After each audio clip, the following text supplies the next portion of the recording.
Artemis 2 Electric Boogaloo is here. My god, have I been waiting for this dang thing for a long time. I bought this fan last year, a little over a year ago now, and I installed it, and it stuttered and stuttered and stuttered and stuttered. First order of business, get a new receiver. Get a new receiver, hook it up, no go. I'm like, okay, gotta be the motor. And finally, an RGA Artemis was sitting around at the fan store where I got this thing, and he tells me take the motor. So I took the motor, and what do you know? It works now. Thank God. This thing, I've been wanting to see this bad boy run for such a long time. Black is one of the coolest finishes that this thing came in, besides like translucent and red and the copper. So I'm so excited to have this thing running. And yeah, it's gorgeous. Absolutely gorgeous.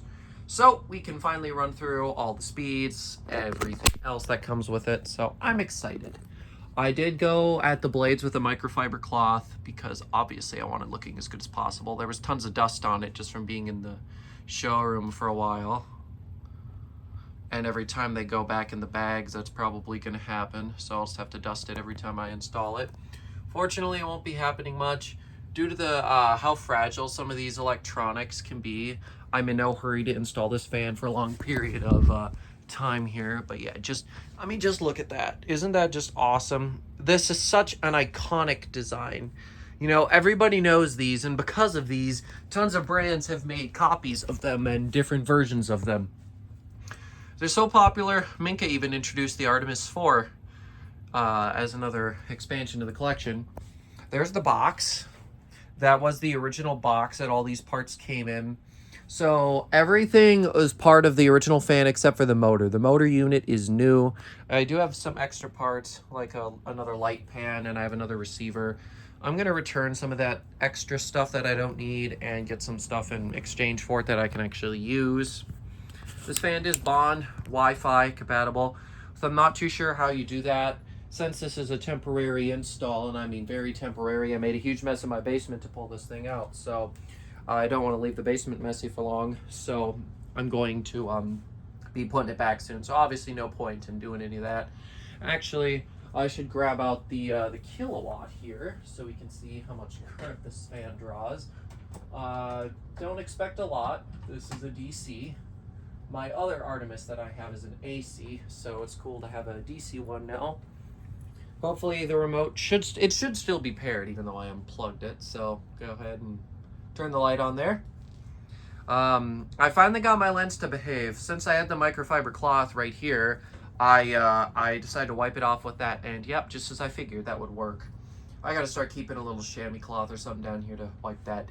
Anyways, I will go ahead and dim this so you can see the full dimming range.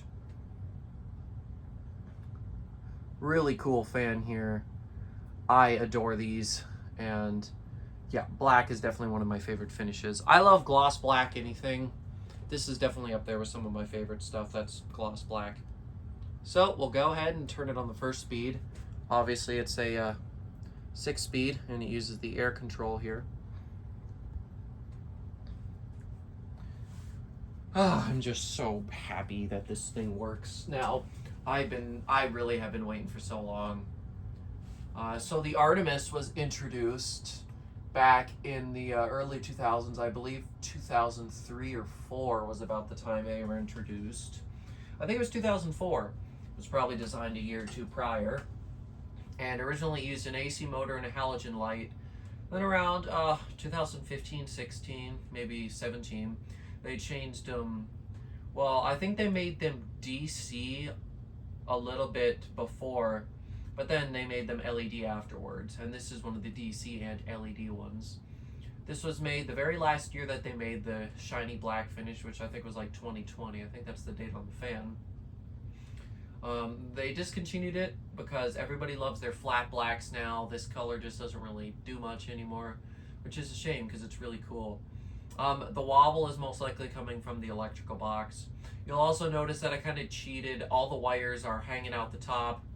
That's because I wasn't going to try and stuff it in. If I could get it above there safely to where I'm not worried about things, being too squished or coming disconnected, I'm going to do it. I don't feel like snapping any more wires. I've already snapped wires before, and I really do not need that to happen again. I've got tons of extra Romex, and I probably will be running new stuff at the new place, but this works for now. So anyways, we'll see what it draws on low. I wouldn't be surprised if it's like only a watt or two. It's 0.05 amps, 3.2 watts, and half a power factor. We'll go up to speed 2 now.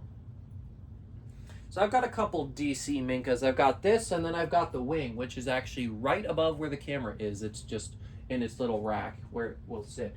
Don't know where I'm going to store that at the new place. I'll probably just screw a bracket to the truss in the one unfinished area and just hang it there. Or I could try and get a box for it. I do know of somebody who has a wing on display. I'll see if maybe they'll give me the box. Here is the second speed. Since there's not going to be that much of a difference in current draw, I'm just going to do the kilowatt on low and high. Definitely has a better low speed. I would still prefer a slower low speed for 6 speeds, and the less speed range that a fan like this has. Obviously, it doesn't go as fast as a conventional fan. Still puts out the air though. These are very powerful, especially with the DC. I thought the AC one was good. This thing is definitely better, as you would expected.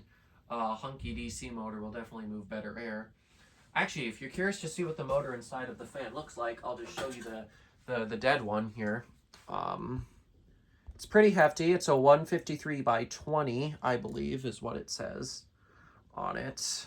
Okay, come on. There you go. Go back. Let's see. Yep, we're still focused. Let me see here.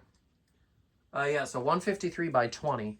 Now, usually a 153 by 20 motor, well, it's decent for an AC motor as far as 153s go. Still not too good.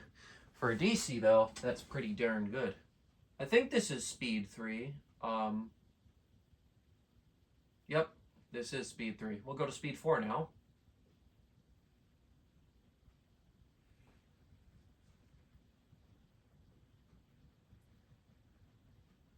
And yeah, the sound this thing makes, too, is really, really cool. This is honestly one of my favorite recent fans of all time. You really can't go wrong with an Artemis. This is a product that even some people who aren't well versed in fans know about. This is one of the most iconic fans in the industry of all time, really. And I can see why. Now, George Kovacs, he was originally a jewelry designer, and he had a line of lighting. Eventually, it got bought by Minka. I saw, one time I saw an old 70s George Kovacs lighting catalog, so he definitely been designing lighting for quite a long time. Obviously, you know, they still make this fan. I don't remember all the finishes it comes in. It would be super cool if they did like a metallic brass finish or something. I just don't think that's going to happen. I mean, they've done liquid nickel, so it would be so cool to have a brass one. However, will that happen? I don't know. I guess I could talk to my sales rep about it and see if he can pass that request along. So that's speed 5 here that we're on, and I will now take it to speed 6. And then we will go through the reverse process, mostly just because I also haven't tried reversing it yet. I want to see how it goes. So that there is high speed. And Jesus, it's blowing everything down here. The wires on my fans buried all the way in the back are blowing. Cords are blowing. Some random post-it notes on my shelf are blowing. The wires that are tucked behind a shelf are even moving. Yeah, this thing is a tank. Absolute, it's a monster. It really is. These things are excellent. And now I will go up and give you a little look at the airflow here that we're getting.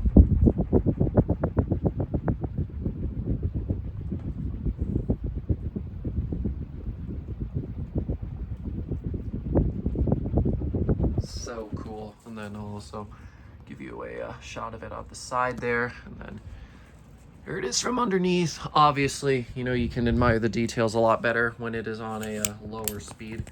Probably should have done that, but I'm sure this thing will be back at some point in the future. All right, now we'll go take a look at the kilowatt. We'll see what it draws here on high. It draws 0.5 amps, 38.2 watts, and a about 2/3 of a power factor. And what if I was to throw the light on? What is the most this thing? Where did I put the remote? Here it is. All right, well, throw the light on, and it's now doing 0.67 amps and 59.3 watts. So definitely a pretty efficient fan. Not the most efficient, if you consider efficiency just to be how much current the fan draws, which is of course not how it should be measured. It should be measured by how many CFMs it moves per watt, and that's how they've been doing it in the industry for a while now. Spin down obviously is going to be nothing really to write home about. DC fans use magnets, which means that they slow down a lot quicker because the force of the magnets cause it to stop quicker. It also means if I was to go up to it and push it, it would stop almost instantly, and you would sort of see it. You can see it there. See, look at that. It stopped just like that, and that's the magnets at work. One other thing I will mention before I end this video here is that DC fans are thought to be more efficient, and that is definitely true. However, there are a couple caveats. One thing you have to keep in mind is if you are constantly turning the fan on or off, that will diminish some of your airflow. The real way that these things just get going and really start to save you energy is when they run for so long that the magnets start to do a lot of the work. Like that 3-blade fan in the background there that's turning slowly. That's a DC. That's been running for about 2 years straight now, and it's probably drawing. That's an even newer and more efficient design there. That's probably drawing a watt or two, honestly, and it probably costs $1 or $2 to run each year as well. So they're definitely efficient. But under the right circumstances. The same thing can go for LEDs. They're definitely very useful in some situations, but in not all situations. And that honestly can be said for any of the new products, the new more energy efficient products. They definitely have their benefits, but it's not in every single case. In lots of cases, yes, but not every case. So with that little mini discussion thing out of the way, I'm going to go ahead and end this video here. I sure hope you guys enjoyed seeing this fan. This one's been a long time coming.